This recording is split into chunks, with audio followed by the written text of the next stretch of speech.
Il y a encore quelques années, la mode était au monospace, des voitures pas vraiment esthétiques mais rudement pratiques. Aujourd'hui, la mode, elle change, on passe au SUV, mais au SUV 7 places qui remplace peu à peu les monospaces. On en compte déjà pas mal au sein des catalogues des constructeurs, on peut notamment citer le Volkswagen Tiguan Allspace, le Skoda Kodiaq ou encore la Peugeot 5008. Et maintenant, il va falloir compter sur un nouveau concurrent, il vient d'Espagne, c'est le Seat Tarraco.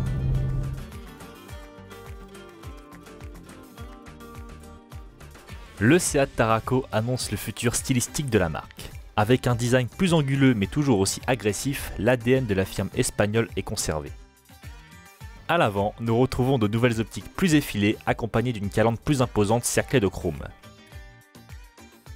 De dos, comme la majorité des constructeurs aujourd'hui, les designers ont cédé à la mode en incorporant des feux reliés par un bandeau lumineux.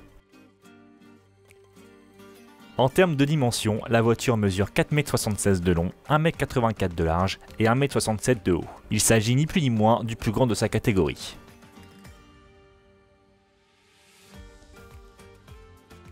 À l'intérieur, l'habitacle est accueillant bien qu'un poil austère. On apprécie les efforts réalisés au niveau des équipements technologiques avec une dalle numérique de 10 pouces en lieu et place de l'instrumentation à aiguille classique et un écran tactile de 8 pouces au milieu de la console centrale. Ces deux équipements sont disponibles de série, tout comme le système de navigation.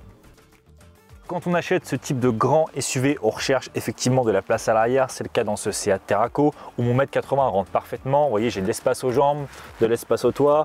Il n'y a que la place centrale qui est un petit peu plus exiguë, ce qui est normal parce qu'on est face à une banquette et non pas face à 3 sièges parfaitement indépendants. En plus de ça, il y a le tunnel de transmission qui vient un petit peu manger à l'intérieur.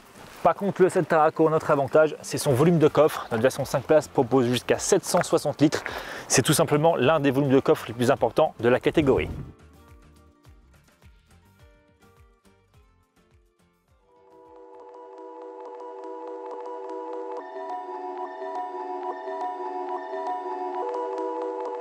Voici à bord de ce nouveau Seat Tarraco.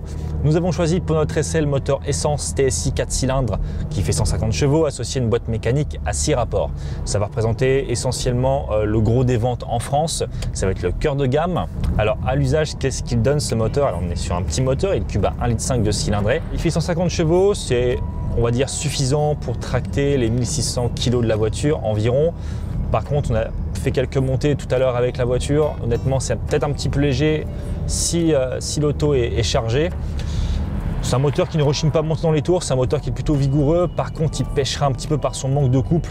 Il y a seulement 250 Nm. On aurait aimé peut-être un petit peu plus, notamment lors des montées et lors des phases de relance.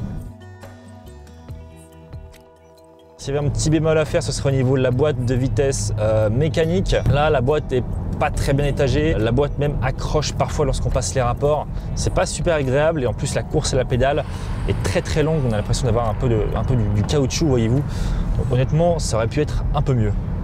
En termes de consommation sur un parcours relativement mixte, avec quand même mine de rien pas mal de montées, on a relevé environ 8,5 litres au 100 km, ce qui est plutôt honnête, on va dire, pour un véhicule de ce gabarit et puis avec l'usage qu'on en a eu. Alors en termes de comportement routier, le Tarraco est un petit peu antinomique, on va dire, dans le sens où il se veut plus dynamique que ses cousins Tiguan Allspace et Skoda Kodiaq. Il est effectivement, les suspensions sont un peu plus raides. Le confort est aussi un peu plus rudimentaire, l'assise est aussi un peu plus ferme. Par contre, on ne peut pas vraiment dire qu'il soit vraiment plus dynamique dans le sens où il prend quand même pas mal de roulis.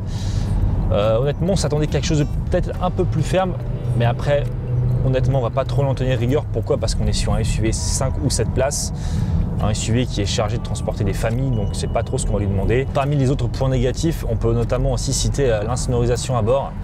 Maintenant, on est sur un moteur essence, donc les moteurs essence sont réputés comme faisant peu de bruit en général.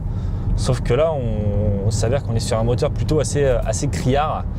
On a très peu d'insonorisation et notamment sur autoroute, on avait pas mal de bruit d'air. Donc ça aussi, c'est peut-être un point à revoir. Au niveau des tarifs, il faudra compter 32 890 € pour s'offrir un Tarraco équipé de notre moteur essence de 150 chevaux avec boîte manuelle à 6 rapports. En France, sa commercialisation interviendra au mois de février 2019. Une version hybride rechargeable a d'ailleurs déjà été annoncée par le constructeur. Celle-ci sera propulsée par un moteur essence accompagné d'un moteur électrique dont la puissance cumulée sera de 210 chevaux et 400 Nm de couple. Seat annonce 50 km d'autonomie en tout électrique et l'arrivée de ce modèle est prévue à la fin de l'année 2020.